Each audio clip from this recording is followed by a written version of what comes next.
मंजिल मिले या ना मिले ये तो मुकद्दर की बात है, आप मेहनत ही ना करो ये गलत बात है। हेलो दोस्तों, once again welcome to my YouTube channel Karim classes. दोस्तों, आज की इस वीडियो में हम चर्चा करने वाले हैं 50 मोस्ट इंपॉर्टेंट क्वेश्चंस की, जो कि लिए गए हैं फुटप्रिंट्स विदाउट फीट, जो आपकी बुक है उस किताब से। दोस्तों, आज इस वीडियो में हम चर्चा करेंगे 50 जो महत्वपूर्ण क्वेश्चन है उन पर, और इसके अलावा भी काफ़ी एडिशनल इन्फॉर्मेशन आपको दी है। तो कुल मिलाकर ये वीडियो आपके लिए बहुत ही इन्फॉर्मेटिव और हेल्पफुल होने वाला है। मैं चाहूँगा कि आप इस वीडियो को अच्छी तरीके से देखें और पूरा सुनें, क्योंकि इस वीडियो में कुछ एडिशनल इन्फॉर्मेशन मैंने आपको बताई है। और मैं आपको एक बात और बताना चाहूँगा, इस किताब से एग्ज़ाम में 10 नंबर के क्वेश्चन पूछे जाते हैं। और जो सभी क्वेश्चन मैंने आज इस वीडियो में शामिल किए हैं, ये एक तरह से बहुत ही मोस्ट इंपॉर्टेंट है, बहुत ही महत्वपूर्ण है, और एक बहुत अच्छी संभावना है इस वीडियो से एग्ज़ाम में क्वेश्चन पूछे जाने की। तो एक बार फिर से मैं आपको कहूँगा कि आप इस वीडियो को अच्छी तरीके से देखें, पूरा देखें और पूरा सुनें, क्योंकि कुछ बातें इसमें बताई भी गई हैं एडिशनल, तो वो भी आपके लिए सुनना ज़रूरी है।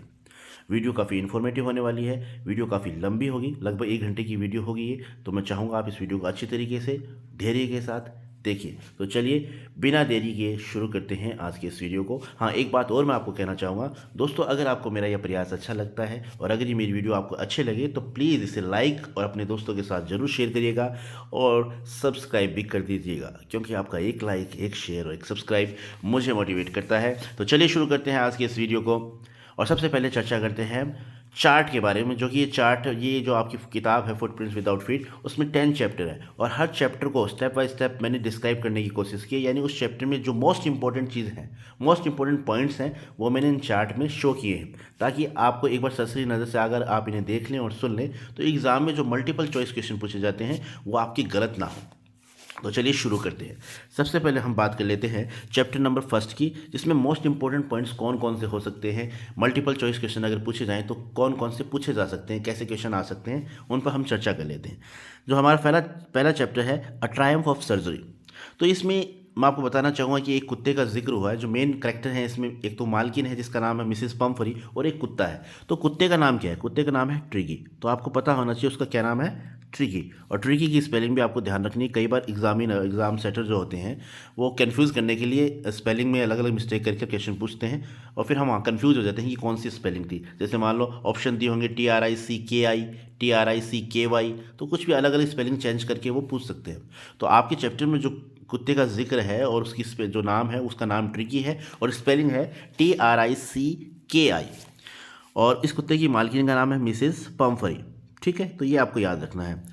और वो जब उस कुत्ते को वो डॉक्टर के पास ले जाती है हॉस्पिटल में, और डॉक्टर का नाम है जेम्स हैरियट, और उनके जब हॉस्पिटल में उसे ले जाया जाता है तो वहाँ पर उसका 15 दिन ट्रीटमेंट चलता है। यानी जेम्स हैरियट जो है वो ट्रिकी को अपने हॉस्पिटल में कितने दिन रखता है? 15 दिन। एक कोर्स में एक कोट का जिक्र किया गया है, लिटिल ट्वीट कोट। तो ट्रिकी जो है वो लिटिल ट्वीट कोट पहनता है। ऐसा भी क्वेश्चन पूछा जा सकता है मल्टीपल चॉइस क्वेश्चन के अंतर्गत। एक शिकारी कुत्ते का और जिक्र किया गया इस चैप्टर में, ग्रे हाउंड। तो what is the name of grey hound? तो आप उसका नाम है जो, JOE, जो। ठीक है, शिकारी कुत्ते का नाम है जो। तो इसका भी एक जिक्र हुआ है इस चैप्टर के अंदर, तो ये भी आप याद कर लें। और एक जगह बताया गया है कि जो कुत्ते को भोजन सर्व करता है, कुत्ते को भोजन सर्व कौन करता है? उस व्यक्ति का नाम है ट्रिस्टन। ठीक है, तो ट्रिस्टन जो है वो कुत्तों को भोजन सर्व करता है। मिसिस पम्फरी, उसके पास एक कार है जो 30 फीट ब्लैक मेटल कार है। और मिसेस पम्फरी का जो गार्डनर है, जो माली है, उसका नाम हॉस्किन है, और उसे लंबेगो, वो लंबेगो से ग्रसित है। लंबेगो होती है कमर के निचले हिस्से में जो दर्द होता है, उसे लंबेगो कहते हैं। तो वो लंबेगो से ग्रसित है। तो कुल मिलाकर ये मोटी मोटी बातें थी इस चैप्टर से, कि ट्रिकी नाम का कुत्ता है, मालकिन का नाम मिसेस पम्फरी है, 15 दिन वो हॉस्पिटल में रहता है, हॉस्पिटल जेम्स हैरियट का है ना। जेम्स हैरियट ही इस चैप्टर के राइटर हैं।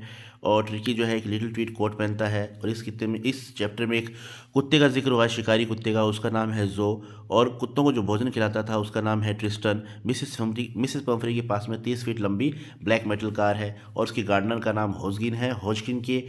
हॉस्किन एक रोग से ग्रसित था, और उस रोग का नाम था लंबेगो। तो कुल मिलाकर ये मोटी बातें हैं, ये आप ध्यान रख लेना।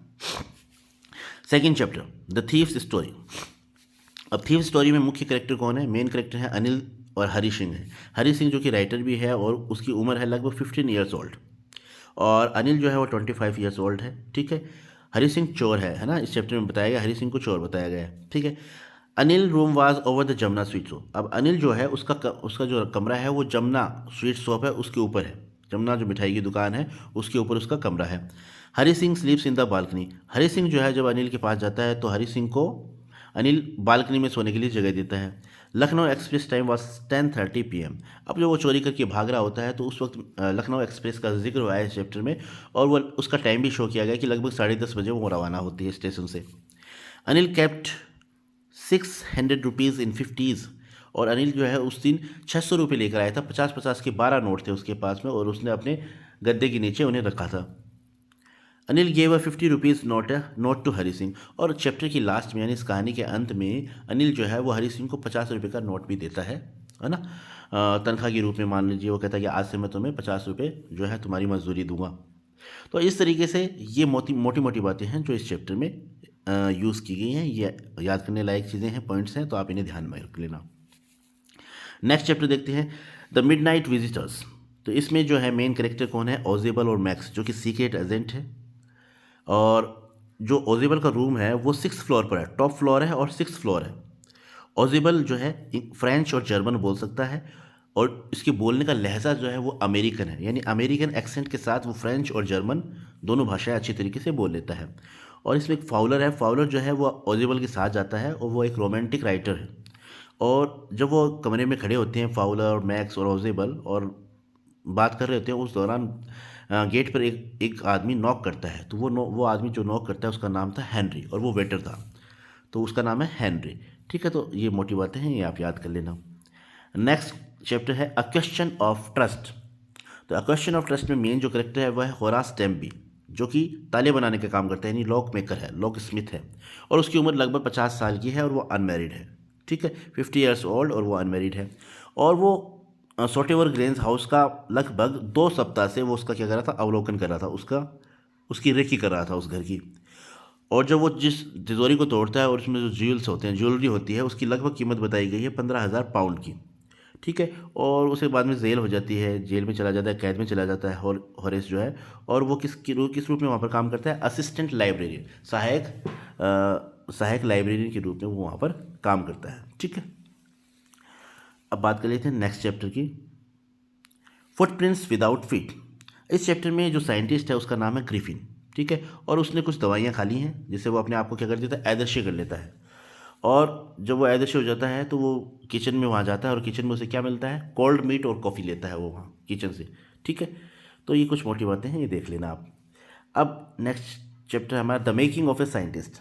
तो मेकिंग ऑफ ए साइंटिस्ट, इसमें जो होता है एब्राइट, रिचार्ज एब्राइट जो है लगभग 25 तरह की प्रजातियाँ हैं जो मछली तितलियों की, उनका अध्ययन करता है।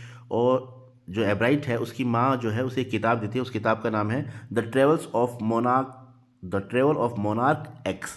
ये किताब गिफ्ट की जाती है उसकी माँ के द्वारा, तितलियों के बारे में है इस किताब में कुछ। और जो एब्राइट है उसका क्लासमेट था, रूममेट था, जिसका नाम था जेम्स आर वोंग। और ये एब्राइट जो है ये पला बढ़ा कहाँ पर है? पेंसिल्वेनिया में। तो ये कुछ बातें हैं, ये आप देख लेना। अगला हमारा चैप्टर है द नेकलेस। नेकलेस में क्या है? नेकलेस की जो एक्चुअली वर्थ थी वो 500 फ्रैंक्स थी, 500 फ्रैंक्स थी। ठीक है, और मैडम लॉइजल जो है वो मैटिल्डा का हैज़बैंड है। ठीक है, एम लॉइजल है वो मैटिल्डा का हैज़बैंड है। ठीक है, तो ये आपको देख लेना है। अब देख लेते हैं नेक्स्ट स्लाइड। नेक्स्ट स्लाइड में जो हमारा चैप्टर है वो है the hack driver. Hack driver में जो मेन पार्ट है, मेन कैरेक्टर है वो है ओलिवर लुटकिंस, जो कि हैक ड्राइवर भी है, और वही उस जो लॉयर वकील होता है उसे पूरे दिन घुमाता फिरता है, उसे बेवकूफ़ बनाता है। और जिस गांव का जिक्र किया गया उस गांव का नाम है न्यू मुलियन, और ये गांव जो है लॉयर की जो कार्यस्थल से लगभग 40 मील की दूरी पर स्थित है। ठीक है, नेक्स्ट हमारा चैप्टर है भोली। भोली का जो रियल नेम है वो है सुलेखा, जैसा कि चैप्टर में बताया गया है। तो भोली का रियल नेम है सुलेखा, उसके पिताजी का नाम है रामलाल, जो कि एक विलेज नंबरदार है, यानी गांव में विलेज नंबरदार है। और भोली जो है ये 7 बहन भाई हैं, 3 तो इसके भाई हैं और 4 बहनें हैं, और बहनों में सबसे छोटी है भोली। इनके घर में एक लक्ष्मी नाम की काऊ भी है, यानी गाय भी है। और इनकी भोली की जो 3 बड़ी सिस्टर हैं उनका नाम है राधा, मंगला और चंपा। भोली सबसे छोटी सिस्टर है। ठीक है, नेक्स्ट चैप्टर देख लेते हैं, the book that saved the earth. ये इस किताब का लास्ट चैप्टर है, 10 चैप्टर इस किताब में है। तो इस चैप्टर के अंदर जो मेन कैरेक्टर यूज़ किए गए उसमें जैसे आयोटा है, आयोटा वो है लेफ्टिनेंट की पोस्ट पर है, ओमेगा जो है वो कैप्टन है, ऊप जो है वो सार्जेंट है, और थिंक टैंक जो है वो है रूलर ऑफ मार्स यानी मंगल ग्रह का शासक है, और नूडल जो है वो इसका थिंक टैंक का अपेरेंटिस है, प्रशिक्षु है। ठीक है, और इसमें बताया गया कि मंगल ग्रहवासी जो है वो पृथ्वी पर आक्रमण करते हैं, और एक किताब का जिक्र किया गया है जिसका नाम है मदर गूस, और ये किताब जो है पृथ्वी को मंगल ग्रहवासियों से बचाती है, ऐसा इसके अंदर बताया गया है। और एक और ख़ास बात बताई गई कि किताबों का युग कहा गया है एक सदी को, और वो सदी है 20वीं सदी, यानी 20वीं सदी को इस किताब के अंदर किताबों का युग बताया गया है। तो इस तरीके से चार्ट के माध्यम से मोस्ट इंपॉर्टेंट पॉइंट्स मैंने आपको बताए हैं। एग्जाम में हो सकता है इनमें से कोई ना कोई मल्टीपल चॉइस क्वेश्चन आपसे पूछा जाए, तो इसको एक बार सरसरी नज़र से आप सुन भी लेना और इस चार्ट को अच्छी तरीके से देख भी लेना। अब आते हैं मुद्दे पर, जो कि हमारे most important question 50 most important question हैं। मैं इनको आपके सामने अभी पढ़कर आपको ट्रांसलेट करके भी बताऊंगा, डिस्कस करते हैं हम इन पर। इन सभी क्वेश्चन को आप अच्छी तरीके से याद कर लें। एक बार मैं फिर कहना चाहूँगा कि एक बहुत अच्छी संभावना है कि एग्ज़ाम में इनमें से क्वेश्चन पूछे जाएं, तो आप इन्हें तो जब एग्ज़ाम में जाएं तो कम से कम इन सभी क्वेश्चंस को अच्छी तरीके से याद करके जाएं। तो चलिए शुरू करते हैं। आज का हमारा फर्स्ट क्वेश्चन है, how did Mrs Pomfrey thank mister Harriet, यानी फर्स्ट चैप्टर से लिया गया क्वेश्चन। मिसेस पम्फ्री वो कैसे धन्यवाद करती है मिस्टर हैरियट का।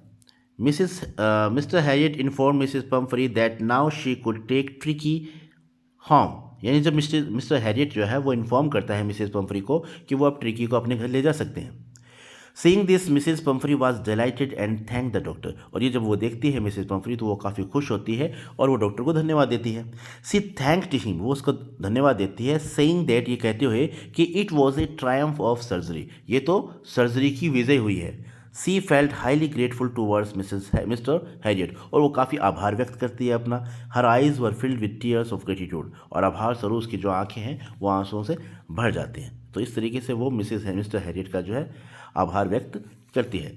सेकंड क्वेश्चन है, why is Mrs Pumphrey worried about Tricki, यानी मिसेस पम्फ्री जो थी वो ट्रिकी के बारे में क्यों चिंतित थी।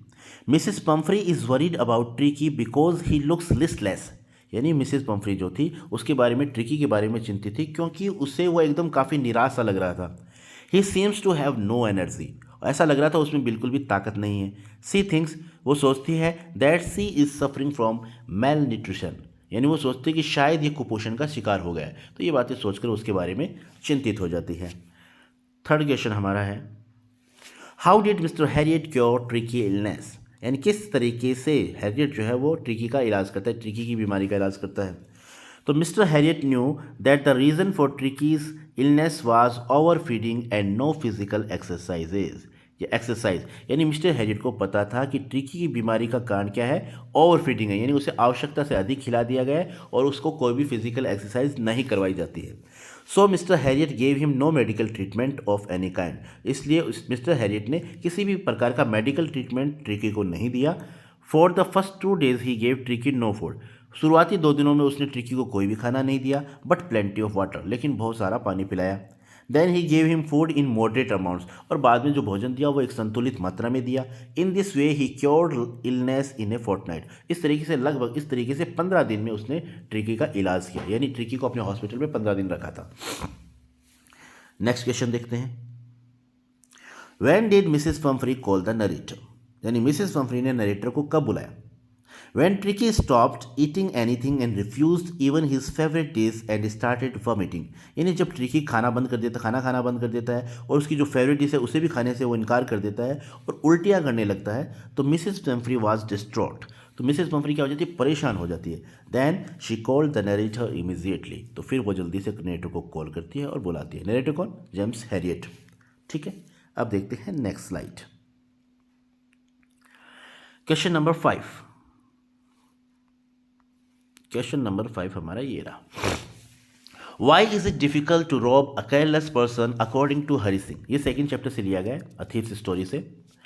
वाई इज इट डिफिकल्ट, क्यों इतना कठिन क्यों है, to rob a careless person, एक लापरवाह व्यक्ति को लूटना, अकॉर्डिंग टू हरि सिंह, हरि सिंह के अनुसार एक लापरवाह व्यक्ति को लूटना इतना कठिन क्यों है, तो उसका आंसर है, according to Hari Singh, it is difficult to rob a careless person because sometimes he doesn't notice that he has been robbed. Hari Singh के अनुसार एक केयरलेस पर्सन को लूटना कठिन है, क्योंकि कई बार ऐसा होता है कि उसे पता ही नहीं चलता कि उसे लूट लिया गया है। यानी जो लापरवाह व्यक्ति होता है उसे पता ही नहीं चलता कि उसे लूट लिया गया है, और उसके इस एक्शन से जो चोरी की गई होती है उस चोरी का मज़ा ही किरकिरा हो जाता है, मज़ा ही ख़राब हो जाता है। That takes all the pleasure of the theft. यानी ऐसे लोगों को लूटने में मज़ा नहीं आता, क्योंकि उन्हें परवाह ही नहीं होती लूटे जाने की। तो कुल मिला के इसका आंसर। नेक्स्ट क्वेश्चन देख लेते हैं। Right a character sketch of Anil. Anil का चरित्र चित्रण लिखिए। Anil is a young man of 25, यानी अनिल 25 साल का एक युवा आदमी है। He is tall and lean, लंबा है, पतला है। He is kind and easy going, काफ़ी दयालु है, सीधा सरल आदमी है। He has a very big heart, वो बड़े बड़े दिल वाला आदमी है। He accept the narrator who is a thief, और वो नरेटर को, यानी जो नरेटर है हरी सिंह है, जिसका जो नकली नाम है हरी सिंह है, जो कि एक चोर भी है, उसे वो अपनाता है। The thief works for him, और वो चोर उसके लिए कार्य करता है। Anil treats him nicely, Anil उसके साथ बहुत अच्छा व्यवहार करता है। He teaches him how to read and write, और वो उसे ये भी पढ़ाता है कि किस तरीके से लिखा जाता है, किस तरीके से पढ़ा जाता है, लिखना पढ़ना वो उसे सिखाता है।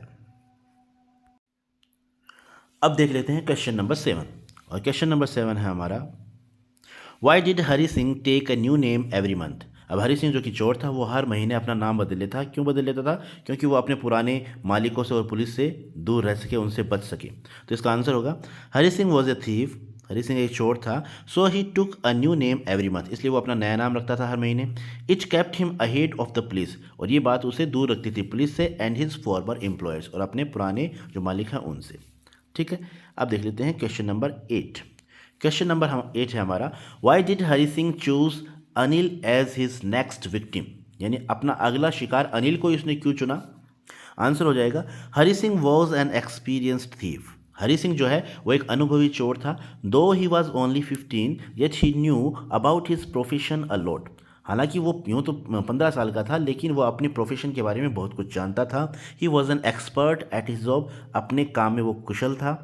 ही very well knew that what type of person should be chosen to be robbed, और वो जानता था कि किस तरह के व्यक्तियों को लूटा जाना चाहिए। अच्छी तरीके से वो जानता था ये बात। He saw that Anil was quite easy going, kind and simple, और उसने देखा कि अनिल जो है बहुत ही सीधा, सिंपल, दयालु, साधारण आदमी है। ही सीम्ड केयरलेस टू, और उसे वो लापरवाह भी लगा। So he chose Anil as his next victim, इसलिए उसने अनिल को अपने अगले शिकार के रूप में चुना। नेक्स्ट हमारा क्वेश्चन है, how did Ausable get rid of Max. अब ओजेबल जो कि एजेंट था, सीक्रेट एजेंट था, मिडनाइट विजिटर चैप्टर से लिया गया है। इसमें ये किस तरीके से मैक्स जो दूसरा सीक्रेट एजेंट है उससे छुटकारा किस तरीके से पाता है? तो इसका आंसर हो जाएगा, Ausable had great presence of mind, यानी जो ओजेबल था, जो सीक्रेट एजेंट था, काफ़ी दिमाग का धनी आदमी था, वो काफ़ी दिमाग वाला आदमी था। Ausable got rid of Max very cleverly, और वो मैक्स से बहुत ही चतुराई से छुटकारा पाता है। कैसे पाता है?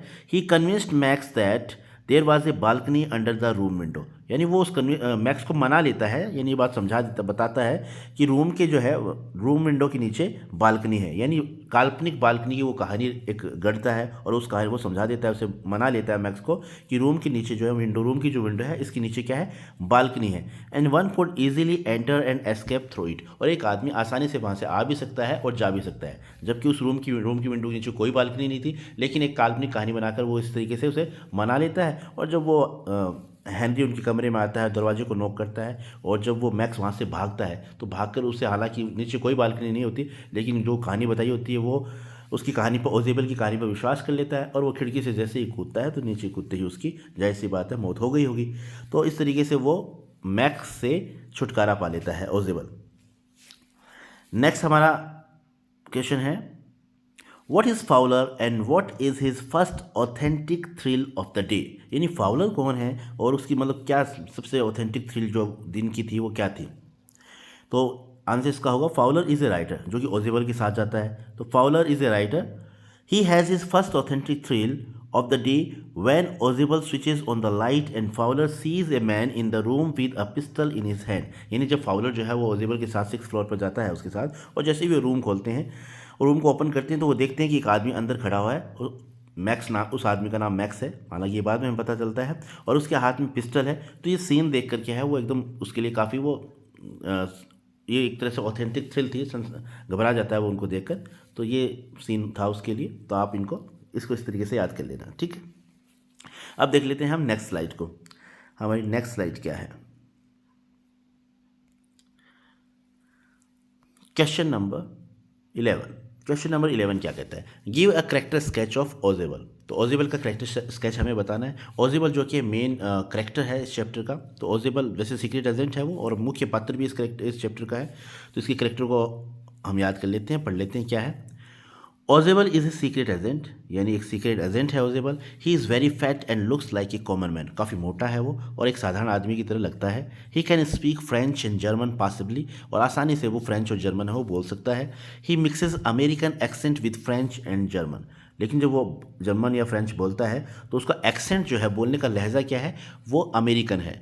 He came to Paris from Boston 20 years ago. 20 साल पहले वो पेरिस आया था बोस्टन से। He shows his presence of mind in dealing with his rival secret agent Max, और काफ़ी वो एकदम अपने दिमाग का परिचय देता है जब वो अपने प्रतिद्वंदी जो हैं दूसरा एजेंट था मैक्स, उसके साथ डीलिंग करता है, तो उसमें वो अपने दिमाग का काफ़ी परिचय देता है, यानी अपने दिमाग को काफ़ी यूज़ करता है। He immediately coins story of balcony, और देखो उस वक्त तभी वो एक मनगढ़ंत कहानी बनाता है बालकनी के बारे में, और उसे विश्वास दिला देता है, किसे? मैक्स को ये विश्वास दिला देता है कि रूम की विंडो के नीचे बालकनी है, आप वहाँ से भाग सकते हो, जबकि वहाँ कोई बालकनी नहीं थी, और जब वो वहाँ से भागता है तो नीचे गिर जाता है। तो इस तरीके से वो अपने दिमाग का परिचय करके मैक्स से भी छुटकारा पा लेता है, और काफ़ी बुद्धिमान दिखाया गया है इस चैप्टर के अंदर उसको। तो ये करेक्टर है उसका, आप याद कर लेना। नेक्स्ट क्वेश्चन है, why did the police arrest Horace Danby, यानी होरास डैम्बी को पुलिस ने अरेस्ट क्यों किया? तो police arrested Horace Danby for the jewel robbery at Shotover Grange. Police ने होरास डैम्बी को गिरफ्तार किया था क्योंकि उसने क्या किया था? शॉटेवर ग्रेंज में जवाहरात की रॉबरी की थी, चोरी की थी। His fingerprints were found on the spot, और घटनास्थल पर उसकी उंगलियों के निशान पाए गए। सो ही वॉज प्रूव्ड गिल्टी, इसलिए वहाँ पर वो दोषी पाया गया, इसलिए पुलिस ने उसे गिरफ्तार कर लिया था। नेक्स्ट क्वेश्चन है, how does Horace Danby manage to continue with his hobby, यानी होरास डैम्बी ने क्या करता था? वो अपनी हॉबी को, अपने शौक़ को कंटिन्यू रखने के लिए, मैनेज करने के लिए वो क्या करता था? तो उसी किताबों का शौक़ था, है ना, ये शौक़ था, और किताबें खरीदने के लिए वो क्या करता था? हर साल चोरी करता था। तो इसका आंसर हो जाएगा, ही स्टील्स एवरी ईयर, वो हर साल चोरी करता था, so that he may buy the rare and expensive books he loves, ताकि वो महंगी और दुर्लभ किताबें हैं खरीद सके। He robs every year a safe, और हर साल वो एक तिजोरी तोड़ता था या चोरी करता था, लूटता था, so that the money may last him for 12 months, ताकि 12 महीने का जुगाड़ हो जाए, 12 महीने तक वो उस पैसे को यूज़ कर सके। ठीक है। नेक्स्ट क्वेश्चन है हमारा, why wasn't it difficult for Horace Danby to open the safe. अब तिजोरी को तोड़ना या तिजोरी को खोलना होरास डैम्बी के लिए मुश्किल नहीं था, क्यों नहीं था भाई? तो आंसर हो जाएगा, Horace डैम्बी was a lock Smith. Horace डैम्बी जो था वो ताले बनाने का काम करता था। And a burglar alarm off the same was poorly built, और जो वो तिजोरी थी उसका जो अलार्म था वो भी काफ़ी पुराना था, अच्छी तरीके से नहीं बना हुआ था। So it was not difficult for him to open the safe, इसलिए उसके लिए आसानी था, मुश्किल नहीं था किसी भी तिजोरी को खोलना, और एक ताला बनाने वाले के लिए तो वैसे भी मुश्किल नहीं होता। तो ये इसका आंसर है, आप याद कर लेना। नेक्स्ट क्वेश्चन है, why was robbery of current year going to be successful according to Horace, यानी जो अब इस साल जो वो रॉबरी करने जा रहा था वो सफल होने वाली थी, ऐसा क्यों सोचता है होरास उसके अनुसार? तो it was so because the house selected by him for robbery had no one, यानी इस साल की जो रॉबरी है वो सक्सेसफुल होने वाली है, ऐसा वो सोचता है। क्यों सोचता है? क्योंकि जो हाउस उसने सेलेक्ट किया था इस बार रॉबरी के लिए, उस घर में कोई भी नहीं था। Had no one, the owner of the family were in London, यानी उस परिवार का जो मालिक है वो कहाँ था? लंदन में। While the servants had gone to movies, और जो नौकर थे, जो 2 नौकर थे, वो कहाँ गए हुए थे? मूवी देखने के लिए गए थे, यानी उसके पास 4 घंटे का समय था, और आसानी से उस 4 घंटे में वो चोरी कर सकता था, इसलिए वो सोचता है कि ये जो चोरी अब की बार वो करने जा रहा है वो सफल होने वाली है। नेक्स्ट क्वेश्चन हमारा, what extra ordinary things happen at the इन। अब ये नेक्स्ट चैप्टर से लिया गया है, फुटप्रिंट्स विदाउट फीट जो चैप्टर है साइंटिस्ट का है, जिसमें ग्रिफिन जो साइंटिस्ट है उसका मेन कैरेक्टर है, तो उस चैप्टर से लिया गया है। मोस्ट इंपॉर्टेंट क्वेश्चन है, देख लेना आप। What other extra ordinary things happen at the इन, यानी कुछ क्या चीज़ें हुई थी अलग, जो इन के अंदर, सराय के अंदर क्या क्या एक्स्ट्रा ऑर्डिनरी थिंग्स हुई थी? तो इसका आंसर है one day Mrs Hall and her husband find the scientist door wide open. एक दिन क्या होता है कि मिसेज हॉल और उसका हस्बैंड जो है वो साइंटिस्ट के दरवाजे को यानी पूरा खुला पाते हैं। साइंटिस्ट के जो कमरे का दरवाजा था पूरा खुला हुआ था। They enter in the room, वो रूम में प्रवेश कर जाते हैं। दे फाइंड इट एम्प्टी, उन्हें रूम में कोई भी नहीं दिखता। Then they see the hat on the bed post leaping up and dashing it self in to Mrs Hall face. तभी वो देखते हैं कि जो टोपी जो है वो उछलती है एंड डैशिंग इटसेल्फ, और अपने आप में उछलकर मिसेस हॉल की फेस पर, चेहरे पर हमला करती है वो।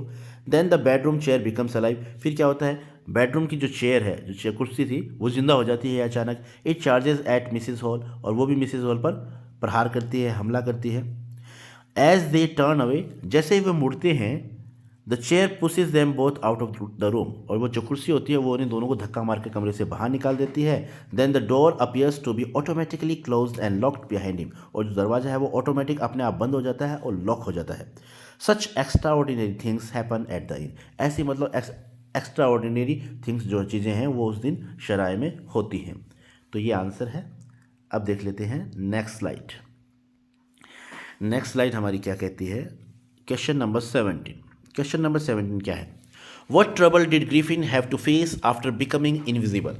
कि ग्रिफिन जो साइंटिस्ट था इस चैप्टर में, उसकी क्या सबसे बड़ी परेशानी क्या होती है जब वो इनविजिबल, अदृश्य हो जाता है। Griffin had to take off his clothes, परेशानी क्या थी कि जब अदृश्य होता था तो अदृश्य होने के लिए उसे अपने शरीर पर जितने भी कपड़े हैं उन्हें उतारना पड़ता था। तो Griffin had to take off his clothes in order to become invisible, अदृश्य होने के लिए उसे अपने शरीर पर जो भी कपड़े पहन रखे हैं उन्हें उतारना होता था। He had to face bitter cold after being invisible, और जब कपड़े उतारता तो सर्दी का महीना था, तो सर्दी के महीने में उसे बहुत ही भयंकर ठंड का सामना करना पड़ा था। तो ये सबसे बड़ी उसकी परेशानी थी। अब देखते हैं next question, question number 18। Why did Griffin set fire to the house of his landlord, यानी वो लैंडलॉर्ड के घर को आग क्यों लगा देता है। Griffin's landlord wanted him to vacate the house, यानी ग्रिफिन का जो मालिक था, मकान मालिक था, वो क्या चाहता था कि वो ग्रिफिन मकान को खाली कर दे। वो ग्रिफिन से मालिक मकान जो है खाली करवाना चाहता था। सो ही बिकेम एंग्री, और ये इस बात पर वो क्या हो गया, नाराज़ हो गया। यानी ग्रिफिन जो है इस बात पर नाराज़ हो गया, और बदले में उसने क्या किया, he set fire to the house of his landlord, landlord के घर को आग लगा दी। ठीक है, अब देखते हैं question number 19। Y did Griffin enter a big London store, यानी एक बड़े लंदन के स्टोर में ग्रिफिन ने क्यों प्रवेश किया। अब आंसर हो जाएगा, Griffin was naked and it was bitterly cold there. अब ग्रिफिन जो था पूरा नग्न अवस्था में था, कोई भी शरीर पर उसके कपड़ा नहीं था, और बहुत ज़बरदस्त ठंड थी। He couldn't do without cloth, अब वो कपड़ों के बिना नहीं रह सकता था। So he entered a big London store for warm, इसलिए गर्मी पाने के लिए, गर्माहट के लिए उसने लंदन स्टोर में प्रवेश किया। नेक्स्ट क्वेश्चन जो कि बहुत ही इंपॉर्टेंट क्वेश्चन है और एक बहुत अच्छी संभावना है एग्जाम में पूछे जाने की, Griffin was rather A lawless person explain, यानी ग्रिफिन जो है कानून न मानने वाला व्यक्ति था, एक्सप्लेन करिए। तो इसका आंसर हो जाएगा, Griffin used his scientific discovery in doing wicked things, यानी ग्रिफिन जो है वो अपने वैज्ञानिक खोजों का इस्तेमाल क्या करता था, बुरे काम करने में करता था। He set fire to his landlord's house, उसने लैंडलॉर्ड के हाउस को भी आग लगा दी थी। ही स्टॉल वार्म क्लॉथ्स, उसने गर्म कपड़े चुराए, शूज जूते चुराए, एंड ए हैट टोपी चुराई from a big London store, एक बड़े लंदन स्टोर से। He encountered the landlady at the inn, और सराय पर उसने उस लैंड लेडी मकान मालकिन जो थी उस पर भी हमला किया। एंड थ्रू ए चेयर, और कुर्सी भी फेंकी उस पर। He stole the clergyman's money, और उसने जो पादरी था, क्लर्जी मैन था, उसके पैसे भी चुराए। He did not hesitate to attack people, और लोगों पर हमला करने में उसे बिल्कुल भी हिचकिचाहट नहीं होती थी। Thus he was weak and lawless person, यानी ये जो एक्टिविटी उसकी हमने इस चैप्टर में देखी, इन एक्टिविटीज़ के आधार पर हम कह सकते हैं कि वो एक बहुत ही दुष्ट और लॉलेस पर्सन था, यानी कानून न मानने वाला व्यक्ति था। ही हैड नो मॉरल्स, उसके कोई भी नैतिक मूल्य नहीं थे। तो ये आंसर आपको करना है। नेक्स्ट क्वेश्चन देख लेते हैं, question number 21। What lesson does एब्राइट learn when he doesn't win anything at A science fair, यानी क्या सीखा एब्राइट ने, रिचर्ड एब्राइट ने क्या सीखा जब उसने विज्ञान मेले में कुछ भी नहीं जीता। जब उसने विज्ञान मेले में कुछ भी नहीं जीता तो उसने इस बात से क्या सीखा। तो इसका आंसर हो जाएगा, when Ebright doesn't win any prize at the science fair, जब विज्ञान मेले में उसने कुछ भी नहीं जीता, ही लर्न्स, उसने एक बात सीखी, क्या बात सीखी, that efforts will have to be made to conduct real experiments in order to win something, यानी कि उसे अब क्या करना पड़ेंगे, वास्तविक प्रयोग करने पड़ेंगे। अगर वो वाकई इनाम जीतना चाहता है तो इस इनाम जीतने के लिए उसे वास्तविक प्रयोग करने पड़ेंगे। No prize can be won only making a neat display, यानी कोई भी प्रयास खाली एक साफ सुथरा प्रदर्शन करने से ही आप इनाम नहीं जीत सकते, आपको इनाम जीतने के लिए वास्तविक प्रयोग करने का प्रयास भी करना होगा। ये चीज़ उसने सीखी थी। नेक्स्ट क्वेश्चन हमारा है, how did एब्राइट and his mother spend evening when he was very young, यानी जब वो छोटा था तो उसकी माँ और वो दोनों अपना शाम जो कैसे व्यतीत करते थे। तो आंसर हो जाएगा, they both used to work together on the dining table, वे दोनों मिलकर साथ पर डाइनिंग टेबल पर काम करते थे। His mother use to give him the work of learning things, और उसकी माँ जो है उसे काम देती थी, सीखने के लिए काम दिया करती थी डेली, है ना। तो ये चीज़ें थी, ये देख लेना आप। नेक्स्ट हमारा क्वेश्चन है, what fact did Ebright find about the starling bird. अब स्टार्लिंग पक्षी का जिक्र किया गया इस चैप्टर में, और उसके बारे में वो क्या फैक्ट है जो पाया उसने एब्राइट में, तो उसने पता लगाया उसके बारे में। He found that a starling bird would not eat ordinary bird food, यानी उसने पता लगाया कि जो स्टार्लिंग पक्षी है वो साधारण पक्षियों को नहीं खाता। It would eat all the monarch it could get, ये सभी मोनार्च को खा जाता है जो भी प्राप्त करता है। मोनार्च जो तितलियाँ हैं उनको खा जाता है जो वो प्राप्त करता है, साधारण पक्षियों को वो नहीं खाता है। अब देख लेते हैं नेक्स्ट स्लाइड। नेक्स्ट स्लाइड हमारी क्या है, question number 24, just a minute. Question number 24, what was Ebright's hobby in early childhood, यानी एब्राइट का शौक क्या क्या थे, बचपन में एब्राइट के क्या क्या शौक थे। तो एब्राइट had the hobby of collecting things, एब्राइट का शौक था चीज़ों को इकट्ठा करना इन अर्ली चाइल्डहुड, यानी बचपन में चीज़ों को इकट्ठा करना उसका शौक था। ही कलेक्टेड बटरफ्लाइज, वो तितलियों को इकट्ठा करता था, रॉक्स, चट्टानों के टुकड़े, फॉसिल अवशेष और सिक्के, कॉइन्स, यानी ये सभी चीज़ें वो इकट्ठी किया करता था। He was an eager astronomer too, और एक वो एस्ट्रोनॉमर, एक उत्सुक खगोलविद भी था, वो एस्ट्रोनॉमर भी था। नेक्स्ट क्वेश्चन देख लेते हैं, what are the qualities that go in to the making of a scientist, यानी क्या क्या गुण होने चाहिए एक साइंटिस्ट को बनने में, एक वैज्ञानिक बनने के लिए क्या क्या गुणों की ज़रूरत है। तो according to the author 3 aspects या qualities go into the making of a scientist. एक वैज्ञानिक बनने के लिए 3 गुण तो पक्के होने चाहिए। कौन कौन से, एक तो फर्स्ट रेट माइंड, उत्कृष्ट बुद्धि होनी चाहिए, curiosity to explore things continuously, और लगातार लोगों चीज़ों के बारे में जानने की जिज्ञासा होनी चाहिए, and the will to win for the right reason, और सही कारणों के लिए जीतने की दृढ़ इच्छा शक्ति भी उस व्यक्ति के अंदर होनी चाहिए। अगर ये तीनों क्वालिटी हैं तो वो एक साइंटिस्ट बन सकता है। नेक्स्ट क्वेश्चन देख लेते हैं, What is DNA fingerprinting and what are its uses? DNA fingerprinting क्या है और इसकी क्या इस्तेमाल। DNA is the substance in the nucleus of cell, यानी एक कोशिका के केंद्रक में ये पदार्थ पाया जाता है। It controls heredity, ये वंशानुक्रम को निर्धारित करता है। It determines the form and function of the cell, कोशिका के कार्य और रूप को भी निर्धारित करता है। The DNA fragments of every living being migrate at different rates in a electric field, और ये डीएनए के जो छोटे छोटे टुकड़े होते हैं ये एक इलेक्ट्रिक फील्ड पर, एक निर्धारित इलेक्ट्रिक फील्ड में हर ह्यूमन बींग्स में माइग्रेट करते हैं। This makes a unique pattern, और इस तरीके से एक यूनिक पैटर्न बनाते हैं। This pattern is called DNA fingerprinting, और इस पैटर्न को क्या कहा जाता है, डीएनए फिंगरप्रिंटिंग कहा जाता है। DNA fingerprinting helps identify parentage, यानी डीएनए फिंगरप्रिंटिंग का यूज़ किया जाता है माता पिता का पता लगाने में। ठीक है, माता पिता का पता लगाने में इस टेक्निक का यूज़ किया जाता है। It is also useful in forensic science, और फॉरेंसिक विज्ञान में भी इसका इस्तेमाल किया जाता है। नेक्स्ट क्वेश्चन हमारा, why did Matilda throw the invitation, यानी नेकलेस चैप्टर से लिया गया। वाई डिड मैटिल्डा जो है वो इन्विटेशन को क्यों फेंक देती है। Matilda did not have a dress suitable for the occasion. अब मैटिल्डा जो थी उसके पास में ड्रेस नहीं थी उस ओकेजन के लिए, यानी उस जिस ओकेजन में वो जा रही थी उस ओकेजन में जाने के लिए उसके पास ड्रेस नहीं थी। So she threw the invitation, she did not want to go to the party, इसलिए उसने उस इन्विटेशन को फेंक दिया, वो पार्टी में नहीं जाना चाहती थी। Next question, give a character sketch of Matilda. Matilda का कैरेक्टर स्केच बताइए, उसके बारे में बताइए, चरित्र लिखिए उसका। Matilda is a beautiful young lady, काफ़ी खूबसूरत जवान युवा महिला थी वो। She is born and married in the middle class, और वो एक मध्य वर्गीय परिवार में जन्म हुआ उसका, और उसी परिवार में मध्य वर्गीय परिवार में ही उसकी शादी हुई। She always want to live a rich life, लेकिन उसकी तमन्ना थी कि वो एक धनी जीवन जिए, एकदम ऐशो आराम की ज़िंदगी जिए। She believes in show off, दिखावे में काफ़ी वो विश्वास करती थी। She borrows a diamond necklace so that she can look impressive beauty in the party, यानी दिखावा करने के लिए वो एक अपनी दोस्त से क्या लेती है, हीरो का हार उधार लेती है ताकि वो सबसे ज़्यादा इम्प्रेसिव लगे पार्टी के अंदर।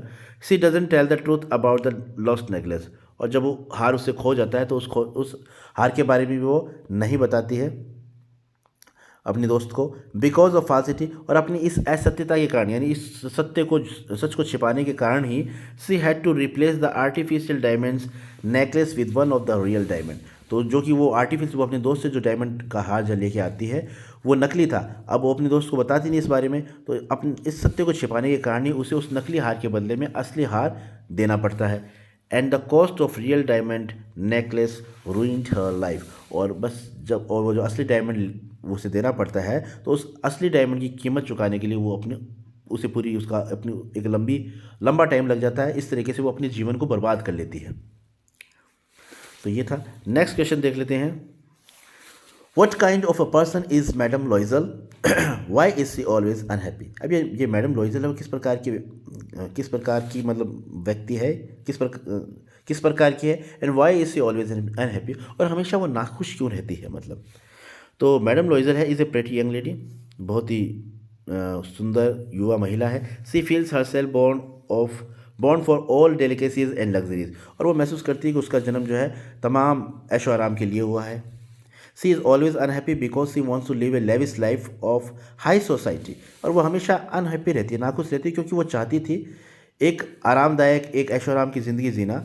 वेयर एज जबकि she has to live a frugal life of middle class, लेकिन उसकी शादी हुई थी मिडिल परिवार में, एक मध्यम वर्गीय परिवार में, और उसे एक मितव्ययी जीवन जीना पड़ता था। ये उसकी मजबूरी थी, एक कंजूसी भरा एक मितव्ययी जीवन जीना उसकी मजबूरी थी। लेकिन उसकी तमन्ना क्या थी कि वो ऐशो आराम की ज़िंदगी जिए। अब वो ऐशो आराम की ज़िंदगी तो नहीं पा सकी, और इसलिए वो काफ़ी हमेशा अनहैप्पी रहती थी, नाखुश रहती थी। अब देख लेते हैं next slide. Question number 30, just a minute. Question number 30 हमारा क्या कहता है, what was the problem of Madame लॉइजल?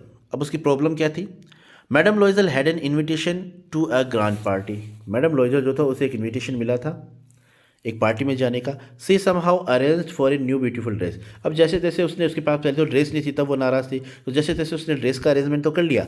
Now a problem disturbed her. अब एक नई समस्या हो गई। वो क्या थी? The problem was that she had no jewellery. अब उसके पास कोई ज्वेलरी नहीं थी, ये भी उसके लिए एक प्रॉब्लम थी। ठीक है, नेक्स्ट क्वेश्चन देख लेते हैं।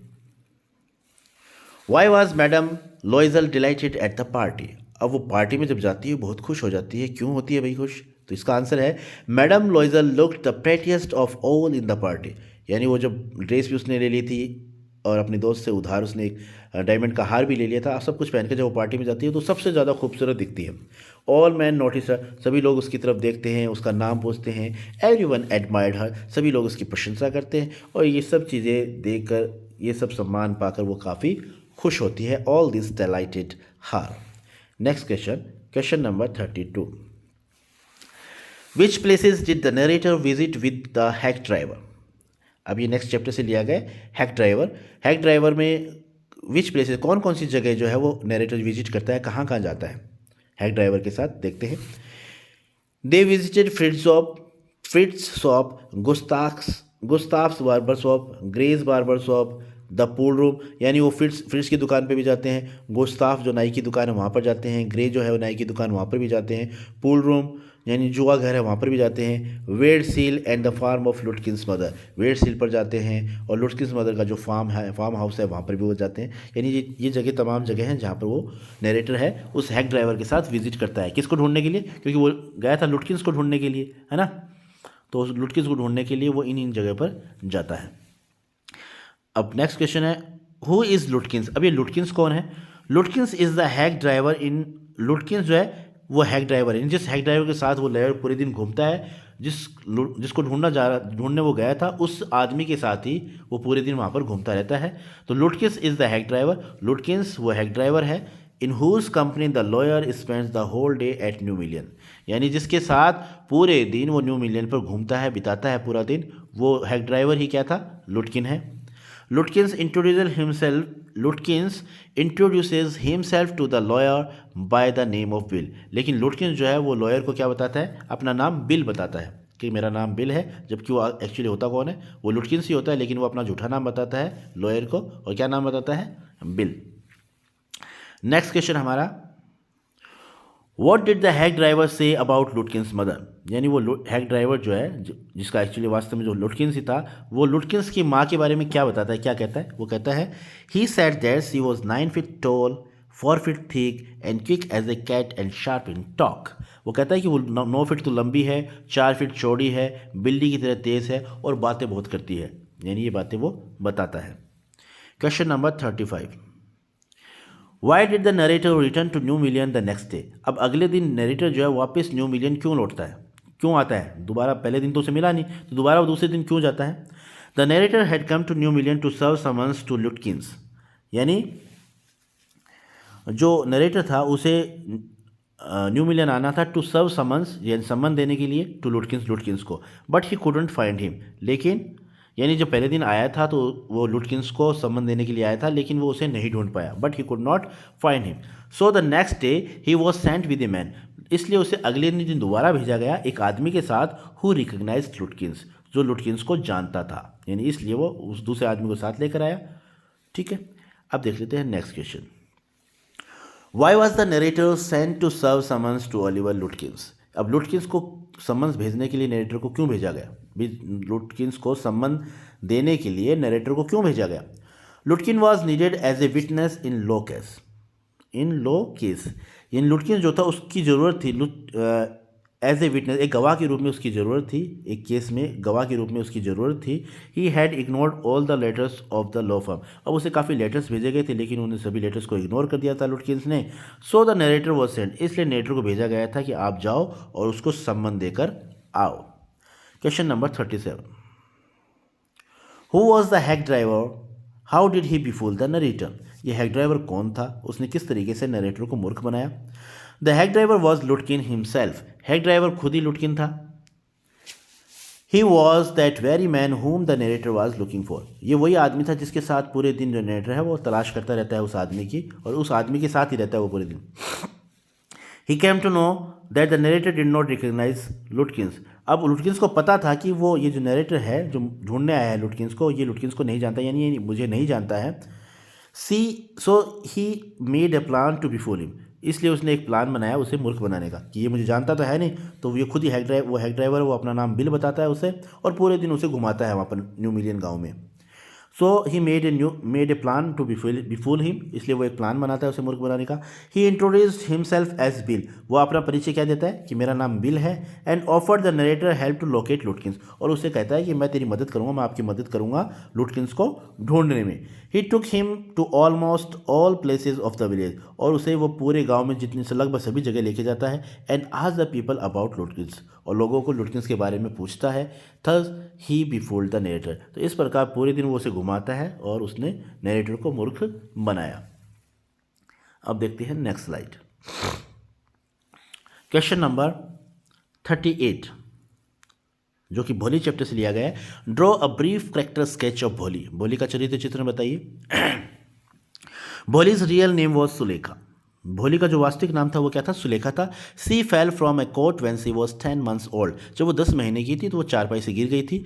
This caused her brain damaged and she remained a backward child, और इससे क्या हुआ, उसके दिमाग पर काफ़ी गहरा असर हुआ और वो एक पिछड़े बालक की तरह ही रही। सी स्टेमर्ड आल्सो, वो हकलाती हुई थी। An attack of small pox left pock marks all over face and body and C became अगली, अब स्मॉल पॉक्स के जो दाग थे, चेचक के दाग थे, वो भी जो है उसके चेहरे पर हो गए, उसके शरीर पर हो गए, और इस कारण उसका जो शरीर था वो काफ़ी भद्दा हो गया।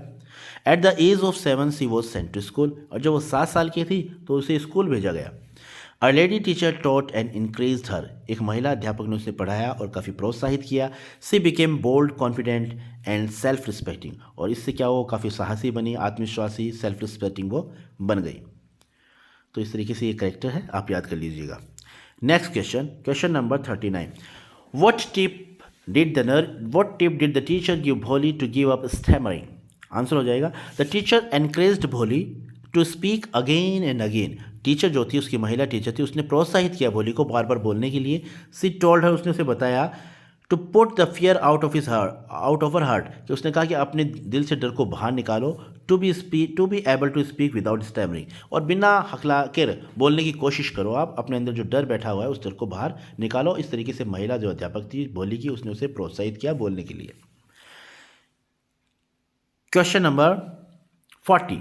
वाई डिड भोली रिफ्यूज़ टू मैरी बिसम्बर? अब उसकी शादी बिसम्बर से तय हो गई थी, तो बिसम्बर से शादी करने को उसने इनकार क्यों किया? तो इसका आंसर हो जाएगा Bholi refuse to marry Bishamber because he was a mean, greedy and contemptible coward person. यानी भोली ने बिसम्बर से शादी करने से इनकार कर दिया क्योंकि बिसम्बर जो था वो बहुत ही तुच्छ किस्म का, लालची किस्म का और एक जिससे घृणा की जा सके ऐसा कायर व्यक्ति था। She did not want him as her husband, और वो नहीं चाहती थी कि ऐसे व्यक्ति के साथ वो शादी करे, ऐसे व्यक्ति को वो अपने हस्बैंड के रूप में नहीं चाहती थी।